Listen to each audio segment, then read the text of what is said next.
Hello, I'm Andrea, the head gardener of Lowther Castle and Gardens, and today I would love to talk to you about Acer pensylvanicum, also known as the North American snakebark maple, and as you can see it has this lovely white pale green striped bark.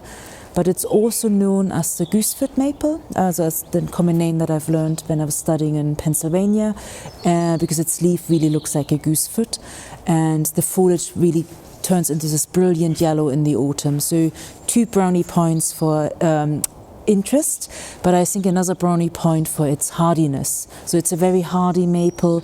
It goes down to -20°C, which is -4 Fahrenheit. So it's a tough little fellow. And yes, it is an understory maple, so it will only reach 15 meters in height. And you would find it naturally occurring as a shrubby undergrowth in North American woodlands, so from the moist woodlands of Wisconsin all the way up to Quebec, and then all the way down to the Appalachians into Georgia. And it's the only snakebark maple outside Asia. Now, the other interesting thing, it was described in 1753, and only 2 years later, in 1755, it was introduced to Europe. And William Bean, one of our most famous English dendrologists, said it was one of the most desirable maples that he's seen. Now, if you would like to grow it yourself, I would recommend it for a woodland garden, for a shady setting, maybe for an area that you're trying to naturalize.